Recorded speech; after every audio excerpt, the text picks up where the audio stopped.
While most celebrity kids bask in their parents' spotlight, Paul Simon's children have walked dramatically different paths, from decades-long struggles with psychological barriers that delayed musical careers, to unexpected experimental sounds under bizarre pseudonyms, to family domestic incidents that made headlines. One witnessed his parents' arrest after a violent altercation. Another was raised by Carrie Fisher during her most turbulent years. And the youngest created music so abstract that it defies classification. Here's what really happened to Paul Simon's children. Harper Simon. Harper James Simon, now 52 years old, took an unusually long path to launching his musical career. Waiting until he was 37 to release his first album in 2010. This delay wasn't due to lack of talent or opportunity, but rather what Harper himself described as struggling with a lot of psychological problems that made pursuing music incredibly difficult, despite growing up in one of America's most musical households. Born in 1972 to Paul Simon and his first wife Peggy Harper, Harper's childhood was anything but typical. When he was just 5 years old, his father began dating the volatile Star Wars actress Carrie Fisher, beginning what would become a 12-year roller coaster relationship that would profoundly shape Harper's formative years. Fisher became his stepmother when Paul and Carrie married in 1983, though the marriage lasted only 11 months before they divorced in 1984. What made Harper's upbringing particularly challenging was that even after Paul and Carrie's divorce, they continued their tumultuous on and off relationship for nearly another decade, with Fisher helping to raise Harper throughout this period. During these years, Fisher was battling severe drug addiction, having been introduced to substances when she was just 13 years old. Harper witnessed firsthand the explosive fights between his father and stepmother, the sudden breakups and reconciliations, and Fisher's erratic behavior, fueled by what she later described as Christ only knew what powders and pills sizzling inside her feverish skull. The psychological impact of this unstable environment followed Harper into adulthood. When asked about the advantages of having a famous musician father, Harper's response was surprisingly bleak. "I cannot think of that many pros, to be honest. There are definitely way more cons."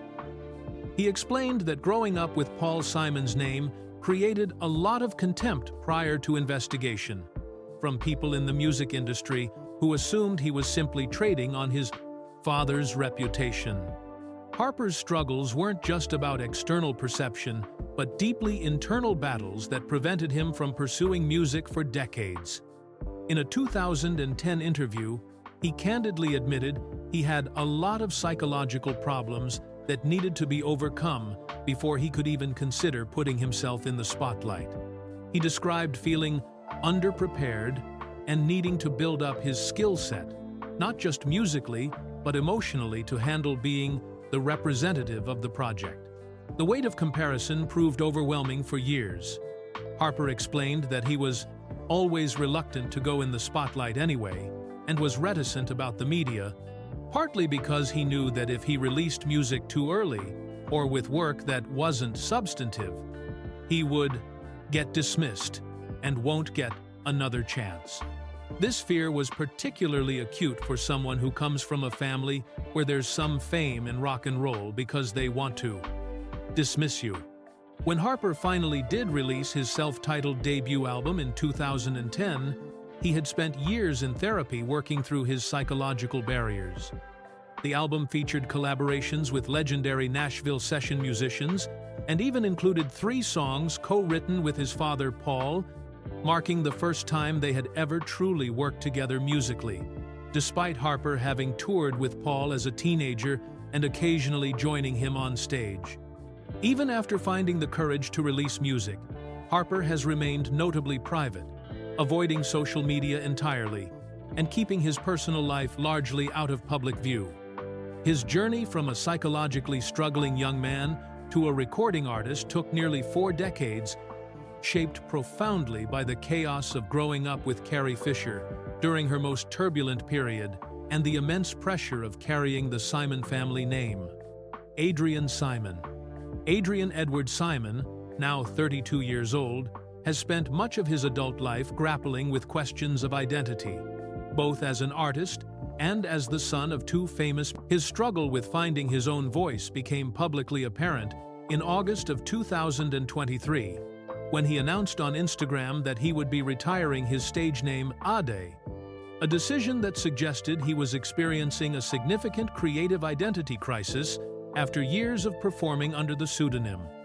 Born on December 28, 1992, Adrian was the first child of Paul Simon's third marriage to singer Edie Brickell.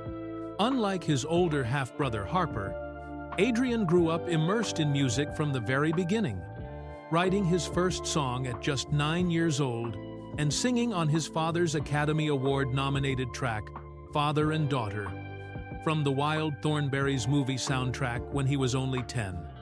By age 14, he was joining Paul on tour, singing and playing keyboard during the Surprise Tour in 2006. Despite this early musical success, Adrian's path to establishing himself as an independent artist proved complicated. He initially chose to perform under the name Ade, perhaps seeking to create some distance from the Simon family legacy while still pursuing music. Under this pseudonym, he released his debut album, Midnight Pizza, in 2021, followed by an EP called Junk in Orbit in 2022. His sound was experimental, drawing influences from artists as diverse as Björk, Beck, the Backstreet Boys, and Weezer, creating what he called a kind of tie-dye Venn diagram wherein everything I liked and felt and was inspired by could embrace and dance around. However, Adrian's artistic journey was overshadowed by a traumatic family incident that occurred when he was 21 years old. On April 26, 2014, Adrian witnessed his parents Paul and Edie being arrested for disorderly conduct following a domestic dispute at their Connecticut home. The incident began when Edie confronted Paul in their home's music studio about something that, according to police reports, broke her heart, though she never provided details about what had upset her. According to the police report, the argument escalated when Edie told officers that Paul cannot handle being criticized in any manner and became confrontational with her.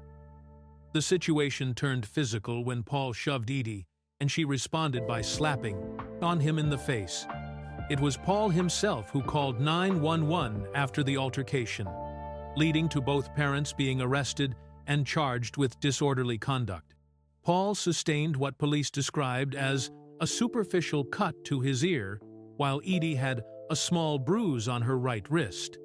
The family appeared in court together the following Monday, with Adrian and his siblings present as their parents held hands and assured the judge that neither posed a threat to the other. Paul told the judge, "Edie and I are fine. We're going to see our son's baseball game this afternoon," attempting to present a united front despite the previous night's events. Edie took responsibility for starting the argument, later stating through her attorney, "I got my feelings hurt, and I picked a fight with my husband. The police called it disorderly. Thank God, it's orderly now." The charges were eventually dropped after the couple completed court-ordered mediation, but the incident had occurred during a critical period in Adrian's young adulthood when he was developing his own artistic identity. His decision to retire the Ada stage name nearly a decade later suggests that the process of separating his artistic persona from his family identity remained an ongoing struggle, one that ultimately led him to abandon the pseudonym entirely and face the challenge of performing under his real name, Lulu Simon. Lulu Belle Simon, now 29 years old, has become the most emotionally transparent of Paul Simon's children, openly discussing the psychological burden of growing up with legendary musicians as parents and the constant pressure of inevitable comparisons. Born in Manhattan in March of 1995 to Paul and singer Edie Brickell, Lulu has carved out her own path as a pop artist while candidly acknowledging the mental health challenges that come with her family legacy. Unlike her siblings, who have largely kept their personal struggles private, Lulu has been remarkably open about the emotional toll of her upbringing.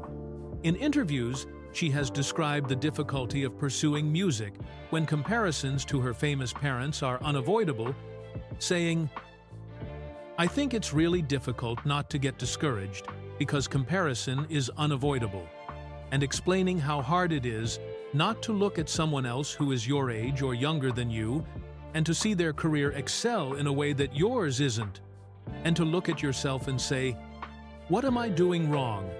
It's really hard. This internal struggle manifested early in Lulu's life, when she felt torn between her desire to pursue music and her educational responsibilities.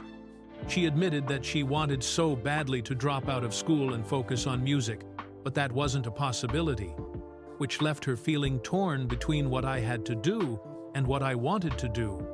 When she finally graduated college with a sociology degree and was able to focus on music full-time, she found herself feeling really ill-equipped and unprepared, joking that her degree made her not qualified for any job in the world. Despite these challenges, Lulu has established herself as a musician in her own right, describing her sound as sensitive pop that combines classic pop elements with more personal, singer-songwriter style writing. She released her self-titled debut EP in 2019, followed by additional singles and another EP called Muscle Memory. Her music often explores themes of love, heartbreak, and self-discovery, with songs like Already the End representing what she considers her most vulnerable track released so far. Lulu's willingness to be emotionally transparent extends beyond her music into her public persona, sometimes in unexpected ways. In July of 2025, she made headlines when she used her Instagram stories to publicly criticize actor Richard Gere for selling her family's former Connecticut home to developers. Her outspoken criticism of Gere sparked conversations about historic preservation and demonstrated her willingness to use her platform to air personal grievances, even when they involved high-profile figures outside her immediate family circle. This incident revealed another dimension of Lulu's personality, her deep connection to her family's roots and her readiness to speak out when she feels those connections have been disrespected. The public nature of her criticism showed that while she struggles with the pressure of her family legacy, she is also protective of it and willing to defend what she sees as important family history. Throughout her career, Lulu has maintained that finding her own way in the music industry remains critically important to her, stating, "It's really important to me that I find my own way in the music industry," while acknowledging that both of her parents are extremely supportive and would be there for me should I ever need advice. However, she has emphasized that she is enjoying figuring things out for myself because she feels that's something I need to do. Her approach to balancing family support with independent artistic development continues to shape her career as she works to establish herself as more than just Paul Simon's daughter. Gabriel Simon. Gabriel Elijah Simon, now 26 years old, has emerged as perhaps the most enigmatic member of the Simon family, choosing to pursue music in ways that deliberately obscure rather than highlight his famous lineage. Born in May of 1998 as the youngest child of Paul Simon and Edie Brickell, Gabriel has taken the most unconventional approach to artistry among his siblings, creating experimental music that seems intentionally designed to confuse and challenge listeners rather than court mainstream appeal. While attending Brown University, Gabriel began developing what would become his most distinctive creative outlet, releasing music under the peculiar stage name Dogman Jones. This pseudonym represents far more than a simple attempt to distance himself from the Simon family name. It suggests a complete artistic identity that operates in an entirely different realm from his father's folk rock legacy or his mother's alternative music background. In 2019, during his senior year at Brown, Gabriel released his debut album titled Mr. Adrian Goes to Kihei under the Dogman Jones moniker. The album immediately distinguished itself as unlike anything in the Simon family's musical catalog, running just 17 minutes in total length, but packing an extraordinary amount of experimental content into that brief time frame. The work featured what music critics described as abundant sampling and incorporated elements drawn from lo-fi, pop, hip-hop, and jazz, creating a sound that one reviewer noted resists any sort of neat denomination. What made Gabriel's musical approach particularly striking was his apparent determination to prevent listeners from getting comfortable with his compositions. Nearly half of the songs on Mr. Adrian Goes to Kihei lasted less than 1 minute, and most tracks were composed of multiple melodically distinct segments that shifted dramatically throughout each piece. This structure created what the Brown Daily Herald described as a whirlwind of image and sound that refused to allow audiences to settle into predictable patterns or familiar musical territories. The album's accompanying music video for the opening track, No Water, exemplified Gabriel's commitment to visual and auditory experimentation, featuring colors that seemed to change almost frame by frame, shifting from oversaturated greens to grayscale to dreamlike landscapes of pink and yellow. This visual approach mirrored the musical content's refusal to maintain consistent tones or styles for extended periods, creating an overall artistic experience that demanded active engagement rather than passive consumption. Gabriel's choice to work under such an unusual pseudonym while creating music that deliberately challenges conventional listening experiences suggests a young artist who is actively working to establish creative territory that exists completely separate from his family's musical legacy. Unlike his siblings, who have wrestled publicly with the challenges of comparison to their famous parents, Gabriel appears to have chosen a path that makes such comparisons nearly impossible, by operating in experimental spaces that bear no resemblance to Paul Simon's songwriting style or commercial approach to music. The album became available on major streaming platforms, including Spotify and Apple Music, though it remained largely unknown outside of Brown University's campus community and experimental music circles. Gabriel's approach to publicity has been minimal, with virtually no interviews or public appearances to promote his work, maintaining the mysterious persona that the Dogman Jones identity was apparently designed to create. His artistic output continues to represent the most radical departure from traditional songwriting among all of Paul Simon's children, suggesting a deliberate choice to pursue creative expression that exists entirely on its own unconventional terms.